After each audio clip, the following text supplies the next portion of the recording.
Hello, and welcome to another episode of Growing for Wholesale Standards. Now, before I get into the exact USDA grading specifications, I like to share some tips and tricks and some reminders for you growers just to help you guys get the best quality graded #1 products off of your field.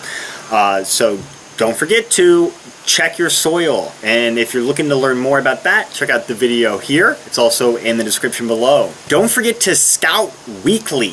Again, that video where we discuss this in length is in the description as well as up in the corner.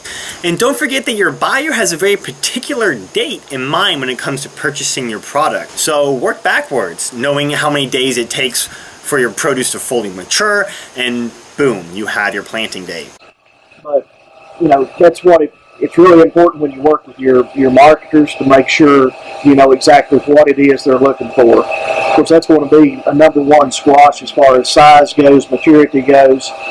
And then once you get through harvesting before you box, you want to cut the stem to about 1 inch.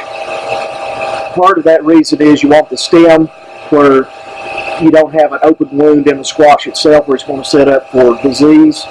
But the other thing is you don't want them too long where they're going to cause damage to the other fruit in the box. When we start to look at fruit like this, that one's probably not been pollinated very well. You can see where one side has grown faster than the other.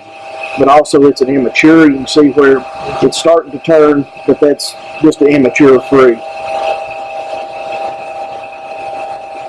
Same way when we look at ones like this is a good fruit as far as pollination goes, but still it's #2 just off the size. And then if you look at the spot, you know, you're still at about 50-cent piece, but because of the size on one like that, that would be a #2. The other thing you want to look for is any damages or disease. You can see where that one's had a soft spot in it. Looks like there's been a little bacteria that started in it. And then when it's got mashed in on a box or on a stem, it's pushed it in. If you look at it, it's actually dried right now. So what are the chances that that's going to last? With it being dry, pretty good. But for a market, they're going to see that as a potential rot issue, and that's going to be a Scoll. Same way again, there's not a whole lot of a spot on it. Disease and insects are the other thing. You can see where insect feeding, probably cucumber beetles have been on this one. You know, even though it's a good size, even though it's within the parameters as far as maturity goes, that'd be a Scoll. So again, you know, when you're looking at them, we're looking for size, we're looking for maturity. This, even though it doesn't have a spot on it, it's still probably a #1 just because of the quality and grade that it is. At least that's where I would put it in a #1 box, and hopefully it's going to go ahead and ripen on up because it's still hard enough that it's a mature squash. If you start to look at the stem, every now and then you'll see those little star dots on it. That's a microdopium blight. Flectosporium is what it used to be. And you know, in organics, it's going to be hard to control 100% of it for sure. In conventional, it's hard to control, but you know, getting with one of the specialists or the agents, you know, Millstop, Sonata, and some of those other things are labeled for some of these blights and the mildews, and it'll at least cut it down to where you don't have it on the fruit. And it's not as much an issue with it on the stem because that's going to dry up anyway. Okay, so here you can see the USDA grading specifications. Now remember, these just form the foundation of what most buyers use when it comes to grading. So before you begin selling, just make sure you know what your buyer expects your products to be graded like. Now in this show, when I talk about a USDA graded #1, I'm talking about the perfect produce here. I'm talking about grading with similar varietal characteristics, uniformity. And we're looking for produce that is free from damage, free from any wet breakdown, any scars, any damage from insects, any damage from freezing or mechanical or any means at all. A USDA #2 is still just as safe to eat, it just suffers mainly from aesthetic damage. Now we're still looking for a lot of the same qualities here. We're looking for similar varietal characteristics, and we're looking for produce that is not entirely free from. It may have minor damage, but scarring and insect damage. Produce that suffers from major damage, from wet breakdown, from rot, from animals biting on it, this doesn't have a grade. And this doesn't have a grade because it shouldn't enter the market.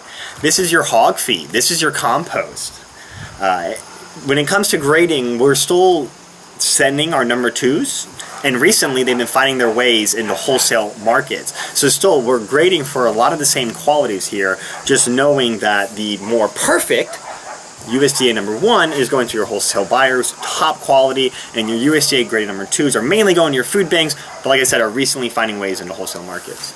Okay, so following USDA guidelines, you first want to wash your product, and then if you haven't already done so while harvesting, cut those stems down to 1 inch. You don't want them rubbing up against the other produce in the box, in transportation, or on the way to the buyer, causing damage and degrading the produce along the way.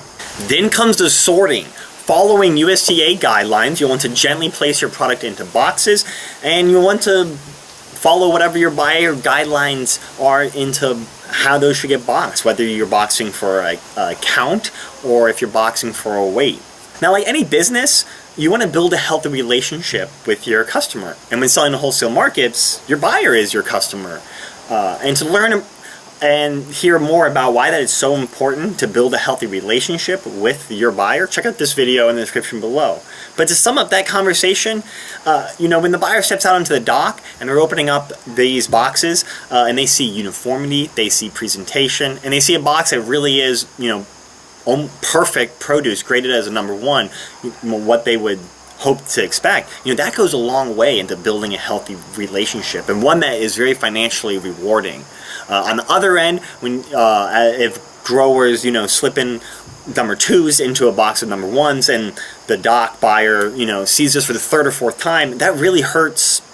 That really hurts your business, and that really hurts all the growers that are on that pallet that gets sold to the wholesale markets. Because like Appalachian Harvest, we work with 70 family farmers, and to meet these large demands, it's not all coming from one grower. So we usually patch together these orders from a lot of different growers. So one grower putting too many number 2s into a box can impact all the growers into that order. So it's really important.